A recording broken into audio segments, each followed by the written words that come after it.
my friends. August the 8th, 2026. This is the Dr. Sem Yankees show. And it's the Dr. Sem Yankees and other stuff show. I have a box here. I forgot to bring it over. Last week we showed you a game I enjoy playing with my wife, and I'm going to show you another great board game today. We also have some packs of 1988 Topps baseball cards. We learned a little bit last week. Willie Upshaw, former Yankee farmhand, was picked up by the Blue Jays.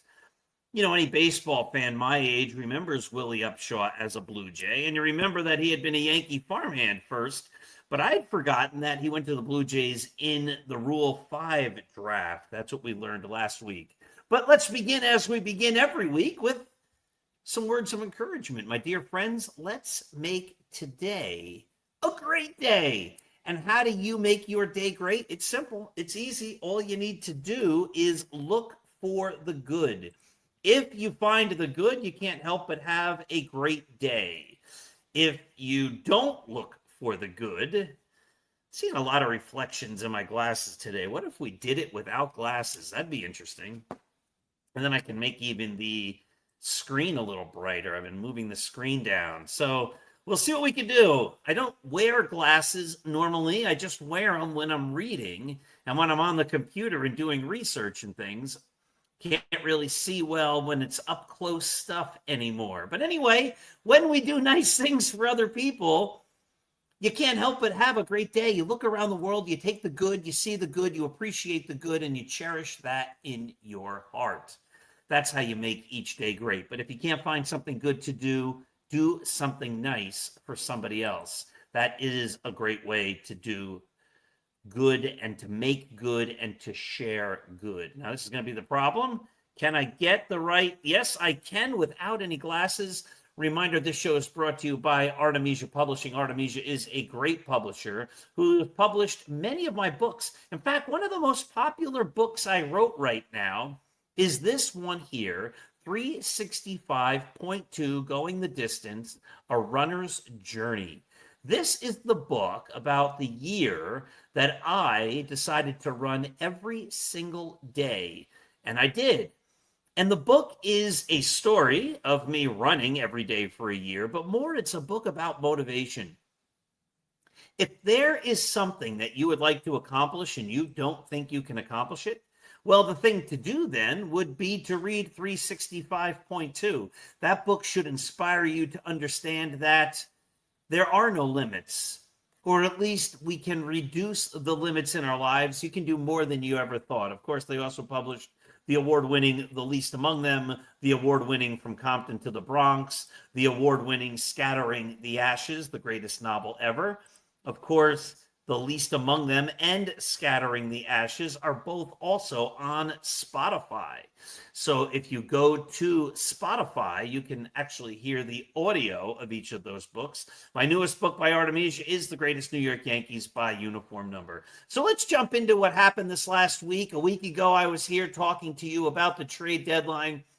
And I said, if the Yankees are going to be active, I hope they're active and they get legitimate good players. I said, I hope they don't get players where you have to squint, stand upside down, parse statistics, and go crazy in order to figure out if that player is good or not.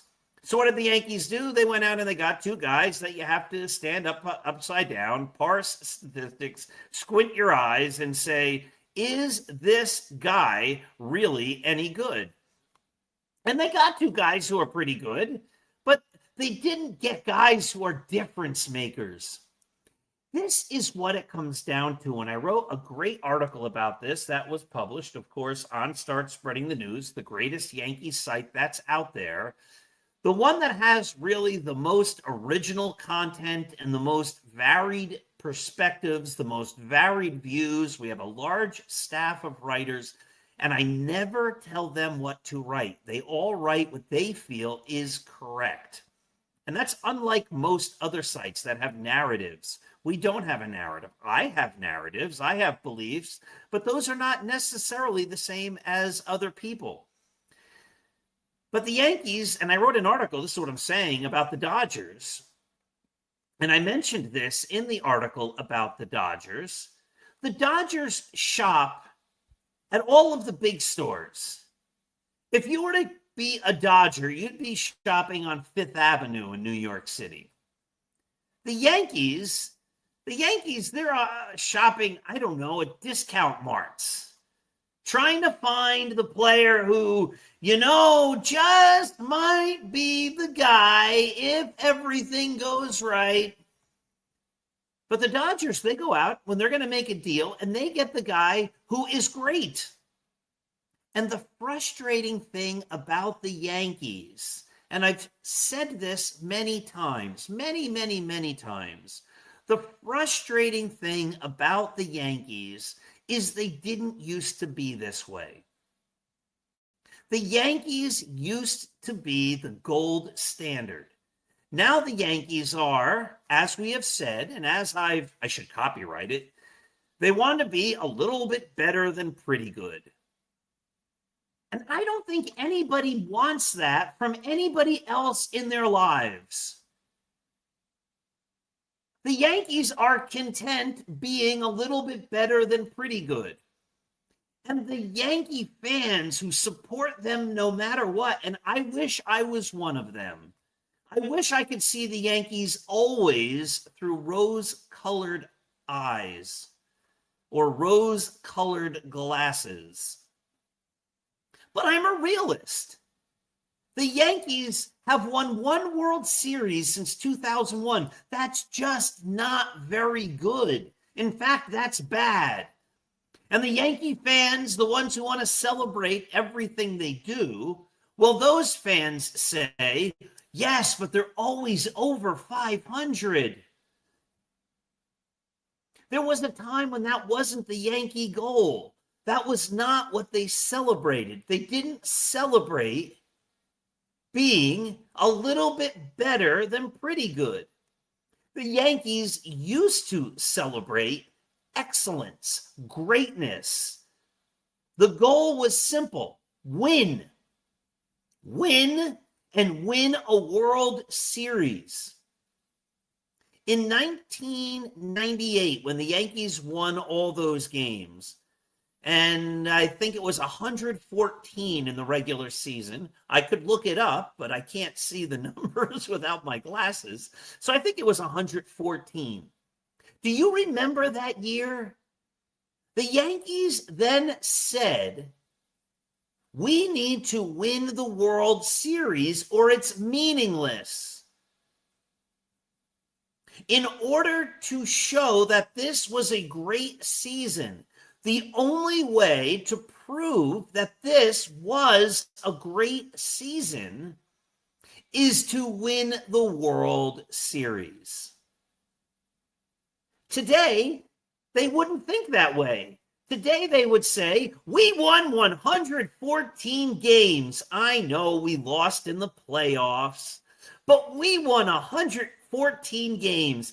And isn't that great? Shouldn't you all be satisfied? We really did well. We're very proud of ourselves because we won so many games. That's the attitude today. We won 96 games and we came in first place, or we won 89 games and we were over 500 and we made the wild card game. That's how the Yankees operate. They want to be just a little bit better than pretty good, but they don't want to be great. They do not strive for excellence. They have not strived for excellence in a long time. And I have said that Brian Cashman is a good GM. He used to be great. He had the chance to be elite, but he threw that all away to try to make the Yankees, this is their mode, a little bit better than pretty good. The Yankees have gone from greatness to goodness. And of course, there's the great book, Good to Great. that many industries use, and schools and places where they'd like to succeed, people read that book. I had my teachers read that book when I was a principal, because it's all about setting a higher goal, being better. But that's not the Yankees today. That's not their goal. Their goal is to be just a little bit better than pretty good. Under the Brian Cashman era and the Hal Steinbrenner era, the Yankees have become a little bit better than pretty good. And again, that's not something we expect or want or value in almost anything else. If your doctor was once great and now is just a little bit better than pretty good, you would probably find another doctor. If your trash collector used to be great and now is only a little bit better than pretty good, you'd probably complain. If your lawyer was like that, if your child's teacher was like that, if your auto mechanic was like that,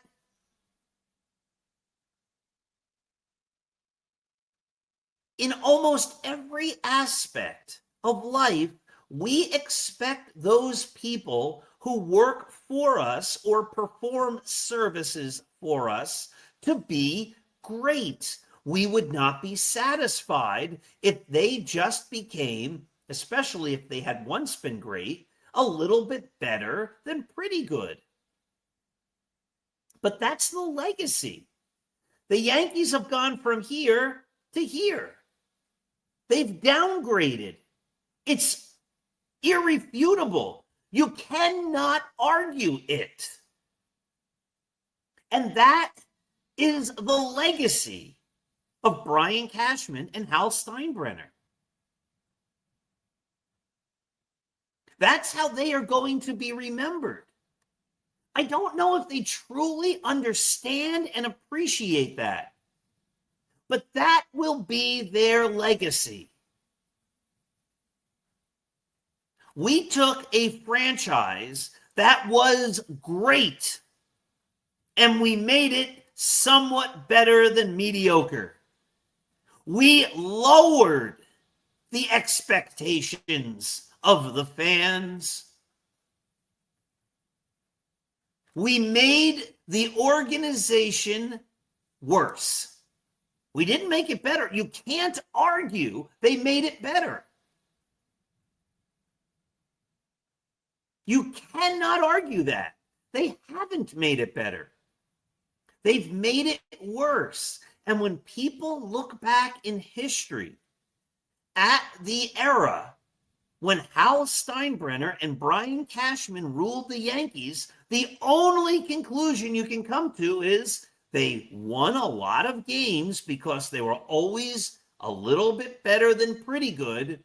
They made the playoffs often, but they didn't very often win the World Series, which used to be the way the Yankees operated.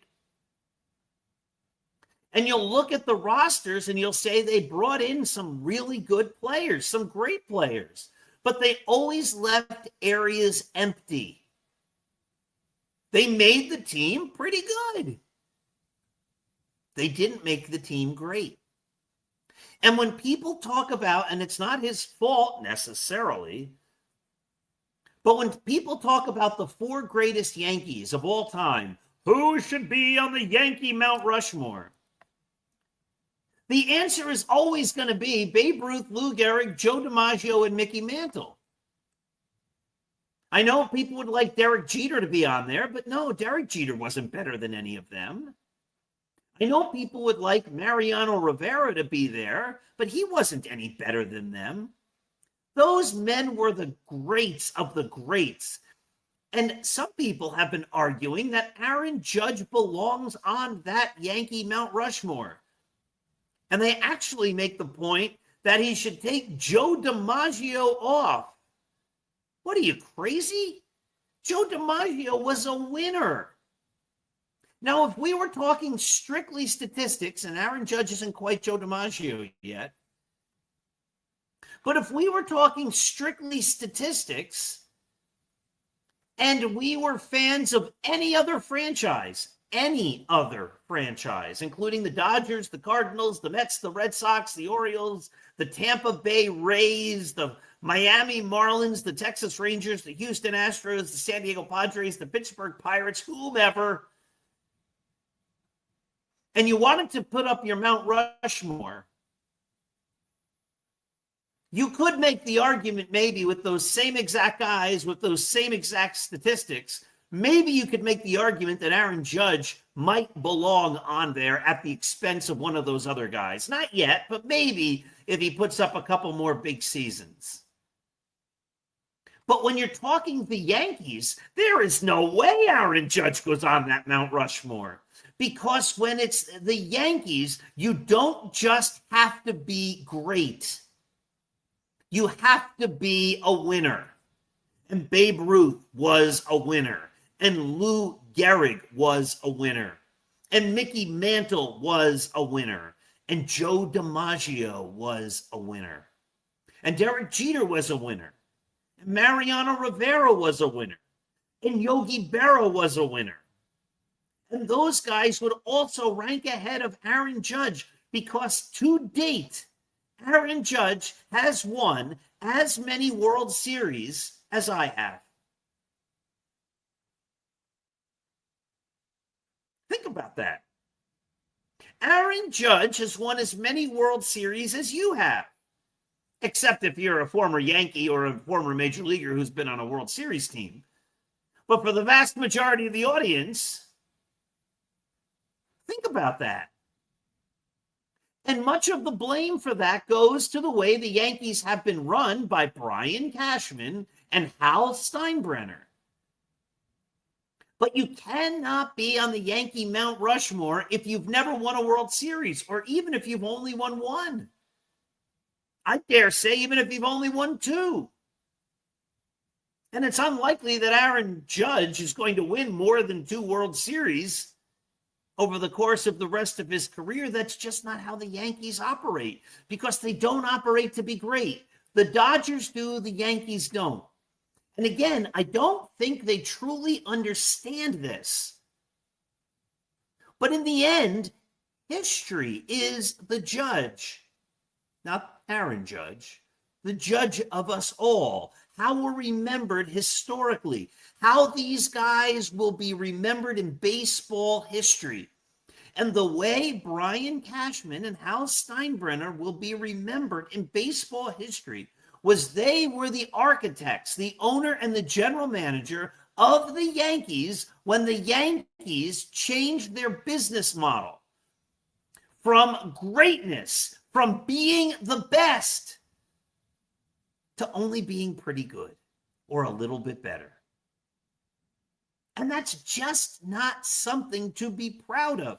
Again, that would be something to be proud of if you were the GM and the owner of the Phillies or the Mets or the Red Sox or the Tampa Bay Rays or the Baltimore Orioles or the Detroit Tigers or the Toronto Blue Jays or any other team. Then you could be proud of it, but not when you're the general manager and the owner of the Yankees. The way people look back on the Yankees of the 1960s and early 70s before George Steinbrenner took over the team is the similar way. They're going to say, well, this team was better because they were always over 500. They were never in last place. They were always in it. So, right. But it's an empty period. And that's the era that we're in right now. And that's how Brian Cashman and Hal Steinbrenner are going to be remembered. They're going to be remembered as the people who brought the Yankees down. No one celebrates that in any aspect of their lives. If you have a spouse who's a great cook and then becomes a mediocre cook, you're going to be disappointed. You're going to say, what happened? Why aren't you so good at that anymore?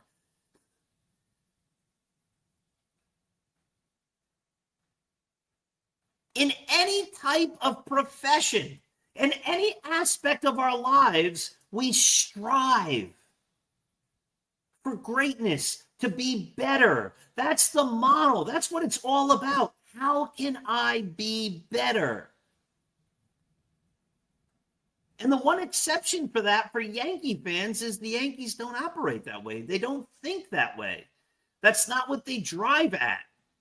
They drive at being a little bit better than pretty good. And that's just not inspiring. Now, I know their bank accounts keep going up. I know the Yankees are making money hand over fist. I know for the people running the team and just looking at stock options and their own personal earnings, they're going, we're doing great. This is awesome. But one day fans are going to wise up to this, and they're going to say, why am I a Yankee fan? What makes the Yankees more special than any other team? And the only thing is their history. But their history isn't today.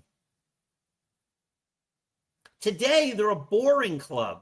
They're a team that is redundant. They're a team that hits home runs sometimes and otherwise can't score runs. They're a team that's fundamentally bad. They're a team with a manager who's in over his head in his 9th season. They're a team that's not honest about injuries. They're a team that has the manager say that his shortstop is effing elite, only to see that shortstop, Anthony Volpe, go to the minor leagues. I made this point, and I don't have much time to really get into this. Go to Start Spreading the News, and you'll see the article. It's about when Anthony Volpe and Jason Dominguez got sent down and George Lombard was brought up.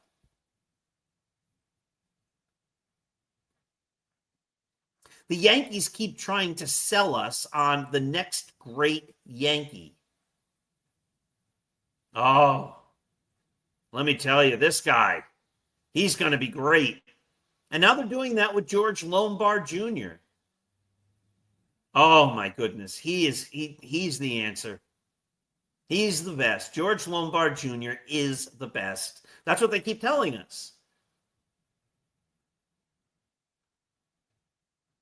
And then when it doesn't work out, when that guy gets sent back to the minors because the Yankees either over-exaggerated, over-hyped, or ruined the player by how they groomed him or treated him or coached him in the major leagues, that player's life gets ruined while the guys who run the Yankees just go about their business and seem to have no accountability. I'll be the general manager next year. I'll be the manager next year. I'll be the owner forever.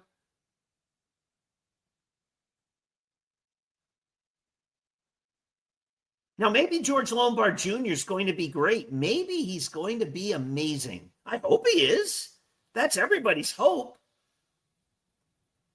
But if he's not, in 3 years, when he gets sent down and the Yankee fans get excited about the next bright, shining object, because that's what the Yankees do. Look at Anthony Volpe. Look at Anthony Volpe. He's so great. Here he is. Wait, don't look at him. Look at George Lombard. Forget Volpe. I know we told you about him, but don't look at him. No. That's old news. We were wrong. I don't think we were wrong. He was great. He was effing elite. But the guy who's really elite is George Lombard Jr.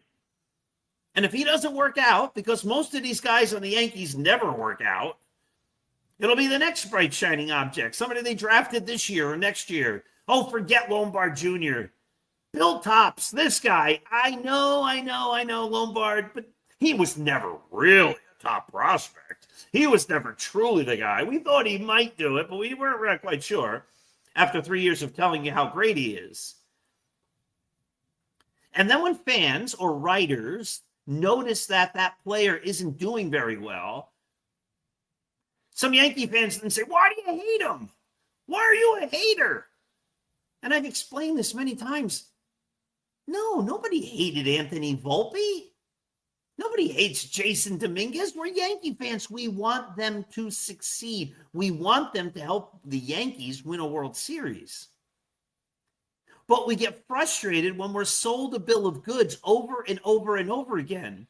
And some fans just go from one to the next. I know he was going to be great and he wasn't, but I know you're right. This time he's going to be great. And they never take a minute to go like, how many times have the Yankees gaslit us? How many times have the Yankees told us a story that's just not true? Have they oversold a prospect? I mean, how many times? And I tried to explain that the Anthony Volpe so-called hate was never directed at Anthony Volpe. It was directed at the Yankees, who were doing a terrible job with their supposed can't-miss prospects. You know, as these guys are coming up and as they're on the precipice, you know, Brian Cashman's like, I could have acquired Ty Cobb, Babe Ruth, Hank Aaron, Bob Gibson, Satchel Paige, Josh Gibson, Lou Gehrig, Walter Johnson, and whomever else. Like, I can get the greatest players in the game, but I'm not going to trade Spencer Jones. You want me to trade Everson Pereira? I'm not comfortable with that. You really expect me to trade Estevan Florial? No way. Oswald Cabrera or Peraza? Those guys? No way. We wouldn't trade them. Mike Ford? Are you kidding? You'll give us, I don't know, Mike Trout for Mike Ford? Yeah. Mike Trout and who else? Not for Mike Ford. Are you kidding? Mike Ford's going to be a superstar. Tyler Austin? Who are you going to give us for Tyler Austin? Justin Verlander? Yeah, right. We wouldn't trade 4 Verlanders for 1 Tyler Austin. That's how the Yankees operate. These guys, they're untouchable. They're so good. They're going to be great. And then they're not. And then they just move on. I know. No, don't look at that. Don't look over there. Look at this guy. This guy's going to be great. And I'm surprised that the fans still buy it. I really am. I'm shocked, in fact. All right, we're getting late here. Let me put the glasses on. I can't see. 28 minutes. Oh, my. I wanted to share a game with you. If you like playing games, this one's great. Nobody sponsors these. I'm not promoting any company or anything. But this game, Welcome to Your Perfect Home. I call it Remember the Neighborhood when we play it. It is a fun game. You build neighborhoods. Is that upside down? It is. You build little neighborhoods by drawing cards and deciding which objects the houses in your neighborhood get. It is a blast. It's one of my wife and I's favorite games. So last week I showed you the game about the subway in London. I see it across the room from me, but I can't read the title. This week, the game I highly recommend is Welcome to Your Perfect Home. Well, here we are. We're at the bottom of the hour. Should we do a quick baseball card look? Let's do a quick pack. Glasses go on. 1988 Topps. Bubblegum still in the pack. We're going to go through this one quicker because we don't have a lot of time. Here we go. Former Yankee Damaso Garcia. Jeff Robinson, pitcher. I believe that's the same Jeff Robinson that also pitched for the Yankees. Maybe not. Might have been 2. Oh, here's a great player from that era, Will Clark. Here's a great conversation one day. Who's better, Will Clark or Don Mattingly? Which one of those 2 guys would you put in the Hall of Fame? Ken Schramm. I remember when he was a Blue Jay. Bruce Benedict, big catcher. Remember when he was a Brave, and he was a Brave. Franklin Stubbs, power hitting, left-handed hitting first baseman. Here's a former Yankee. He was going to be great. Now, I can't blame the Yankees for these guys because it's different people who are hyping these guys, but a Bergen County boy, Danny Pasqua, still before he was a Yankee. He was traded, I believe, to the Chicago White Sox for Rich Dotson. Oh, here's a great Yankee. Now, that's a good card. One of the greats of all time, Rickey Henderson. I loved Rickey Henderson when he was a Yankee. I remember in 1989, I was driving for a dry cleaner. I'd get the dirty clothes in bags, bring them to the place where they would clean them, pick up the cleaned press clothes on hangers, drive them to the places where the people had dropped them off originally, and listening on the fan, and the fan was relatively new, almost brand new back then, that the Yankees had traded Rickey Henderson. And I'm like, what? How do you trade Rickey Henderson? What are you doing? And what they get? Luis Polonia, Greg Cadaret, and Eric Plunk, as I remember. And I'm thinking, what? Huh? What? I mean, if you were going to trade Rickey Henderson back then for, I don't know, Tony Gwynn or Wade Boggs or Will Clark or whatever, you go, all right, that might make sense. But you're trading Rickey Henderson for Greg Cadaret, Eric Plunk, and Luis Polonia? What are you, out of your minds? That was a terrible trade. A couple other guys. Jose Oquendo. Remember when he was a Met? Here's Rich Yet. Here's something. Imagine being the younger brother, Billy Ripken. Imagine your brother's Cal Ripken Jr., one of the greats of all time. Oh, boy. A lot of guys to think about in this box. Imagine being this guy, Billy Buck. Not his fault. He should have been taken out in the 86 World Series, and they should have put Dave Stapleton, a better fielder, at first base. The guy was hurting. What major leaguer hasn't had the ball go through his legs? And that was not the winning run. It was only game 6. But boy, oh boy, for the rest of his life, he had to live with that. Bill Schroeder, Keith Hughes, who had been a Yankee prospect. Let's see. He played for Columbus and Albany and Columbus. He played 4 games with the Yankees before he went to the Phillies. I'm not quite sure what deal that was. And here was a guy who was always in the World Series with a different team, Lonnie Smith. Fun stuff. Fun to look at those old cards. We didn't have time to get into it as deep as we normally do. Remember this game? Welcome to Your Perfect Home. I highly recommend it. My wife and I play it all the time. I'll tell you some other great games next time or the time after. We have plenty of time, plenty of shows. Thank you for watching. Remember, make your day a great day. And how do you make each day great? By appreciating the world around you and by making the lives of other people better.